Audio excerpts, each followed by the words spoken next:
परिचय। वाह, कितना सुंदर चित्र है। इसे किसने बनाया है? मैंने बनाया है। इसे कागज से बना सममित डिजाइन कहते हैं। मैंने सममिति के बारे में सुना है, लेकिन ये क्या है? ये मैं नहीं जानती। मैं तुम्हें बताऊंगी, मेरे साथ आओ। उद्देश्य। इस पाठ के अंत में आप निम्न करने में सक्षम हो जाएंगे। सममित रेखा को परिभाषित करना, दी गई आकृति में सममित रेखा को पहचानना, समबहुभुज की सममित रेखा को समझना, दर्पण रेखा को समझना, घूर्णन सममिति को समझना और दी गई आकृति में घूर्णन सममित के क्रम को पहचानना। सममित रेखा। इन आकृतियों को देखो। जो रेखा तुम देख रही हो वो इन आकृतियों की सममित रेखा है। सममित रेखा ये क्या है? जब हम आकृति को सममित रेखा के अनुदिश मोड़ते हैं तो दोनों भाग परस्पर संपाती हो जाते हैं। अतः हम कहेंगे कि ये आकृति सममित है और ये रेखा सममित रेखा है। सममित रेखा की पहचान। प्रिया, क्या तुम अब किसी आकृति की सममित रेखा को पहचान सकती हो? मैं प्रयास करूंगी। इस आकृति में ये रेखा सममित रेखा या अक्ष रेखा है। कैसे? जब हम इस आकृति को इस तरह मोड़ते हैं तो हम देखते हैं कि इसके दोनों भाग परस्पर संपाती हैं। अतः यही रेखा सममित रेखा है। अच्छा, तुमने अब सीख लिया है। और इन आकृतियों में ये सममित रेखाएं हैं। समबहुभुजों के लिए सममित रेखाएं। अब मैं तुम्हें समबहुभुजों के लिए सममित रेखाओं के बारे में बताऊंगी। क्या तुम जानती हो कि समबहुभुज क्या है? ये एक बंद आकृति है जो विभिन्न रेखाखंडों से बनी होती है और त्रिभुज 3 रेखाखंडों से बना एक बहुभुज होता है। तुम सही हो। और समबहुभुज वो होता है जिसके सभी रेखाखंड बराबर हैं और सभी कोनों की माप होती है। इसलिए एक वर्ग एक समबाहु त्रिभुज और एक सम पंचभुज, एक सम षष्ठभुज, समबहुभुज के उदाहरण हैं। इनकी सभी भुजाएं और कोनों की माप बराबर होती है। क्या समबहुभुज बराबर होते हैं? हाँ, समबहुभुज सममित आकृति होते हैं और उनमें कई सममित रेखाएं होती हैं। इन आकृतियों को देखो। एक समबाहु त्रिभुज में 3 सममित रेखाएं होती हैं। एक वर्ग में 4 सममित रेखाएं होती हैं। एक सम पंचभुज में 5 सममित रेखाएं होती हैं और एक सम षष्ठभुज में 6 सममित रेखाएं होती हैं। दर्पण रेखा। एक आकार में रैखिक सममिति तब होती है जब उसका एक आधा भाग दूसरे आधे भाग का दर्पण प्रतिबिंब हो। आओ अब देखें कि ए पर खींची गई रेखा सममिति रेखा है या नहीं। हम इसके आधे भाग को लेते हैं और दर्पण के सामने रखते हैं। वाह! इसका आधा भाग इसके दूसरे आधे भाग के बराबर है। इसका अर्थ है कि ये रेखा सममित रेखा है।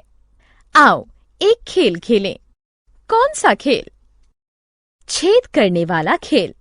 इस खेल में हम इस कागज को मोड़ेंगे और इसमें छेद करेंगे। ये बहुत आसान है। अब इस कागज को खोलो। हम देख सकते हैं कि दोनों छेद सममित हैं और मोड़ के निशान की रेखा इसकी सममित रेखा है। घूर्णन सममिति। अब इस घड़ी को देखो, ये गोल घूम रही है। इसका अर्थ है कि ये घूर्णन कर रही है। घड़ी की सुइयां दक्षिणावर्त दिशा में घूमती है और जब कोई वस्तु घड़ी की दिशा के विपरीत घूमती है तो उसे कौन सा घूर्णन कहते हैं? इस घूर्णन को वामावर्त घूर्णन कहते हैं। जब कोई वस्तु घूमती है और इसका आकार और आमाप नहीं बदलता, ये घूर्णन वस्तु को एक निश्चित बिंदु के चारों तरफ घुमाता है। ये बिंदु घूर्णन का केंद्र कहलाता है और घूर्णन के दौरान घूमे गए कोण को घूर्णन कोण कहते हैं। यदि कोई वस्तु घूर्णन के दौरान एक पूरा चक्कर काटती है तो इसका घूर्णन 360 डिग्री होता है। आधा चक्कर का अर्थ है कि घूर्णन कोण 180 डिग्री है और चौथाई चक्कर का अर्थ है कि घूर्णन कोण 90 डिग्री है। घूर्णन सममिति 2। ये कागज की फिरकी है, इसमें घूर्णन सममिति है।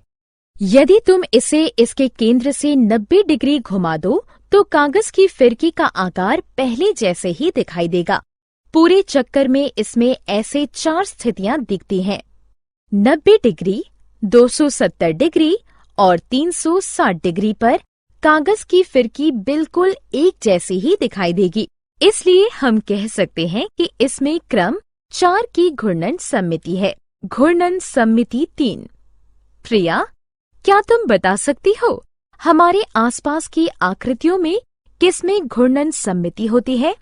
हाँ, जब हम किसी फल को काटते हैं तो उसके अनुप्रस्थ काट के आकार में घूर्णन सममिति होती है। कई सड़क संकेतों में घूर्णन सममिति होती है। रैखिक सममिति और घूर्णन सममिति। क्या तुम जानती हो कि सबसे पूर्ण सममिति आकृति कौन सी है? क्या ये वृत्त है? हाँ, वृत्त सबसे पूर्ण सममित आकृति है। इसको एक केंद्र के परित किसी भी कोण पर घुमाकर वही आकृति प्राप्त की जा सकती है। साथ ही इसकी अपरिमित सममित रेखाएं हैं। इस वृत्त के प्रतिरूप को देखिए। केंद्र से होकर जाने वाली प्रत्येक रेखा परावर्तन सममिति की एक सममिति रेखा है तथा केंद्र के परित प्रत्येक कोण के लिए इसकी एक घूर्णन सममिति है। सारांश। आइए हमने जो कुछ सीखा है उसे संक्षेप में दोहराएं। किसी आकृति में सममित रेखा होती है यदि उसमें एक ऐसी रेखा हो जिसके अनुदिश आकृति को मोड़ने पर दोनों भाग परस्पर समपाती हो जाएं। समबहुभुज में समान भुजाएं और समान माप के कोण होते हैं। उनमें एक से ज्यादा सममित रेखाएं होती हैं। दर्पण प्रतिबिंब सममिति बनाते हैं। घूर्णन किसी वस्तु को एक निश्चित बिंदु के परित घुमाता है। ये नियत बिंदु घूर्णन का केंद्र है। जिस कोण से वस्तु घूमती है उसे घूर्णन कोण कहते हैं। आधे घूर्णन का अर्थ है 180 डिग्री और 1/4 घूर्णन का अर्थ है 90 डिग्री। घूर्णन दक्षिणाव्रत और वामाव्रत दोनों दिशा में हो सकता है। यदि आधे घूर्णन के बाद भी कोई आकृति समान दिखाई दे तो हम इसे घूर्णन सममिति कहते हैं।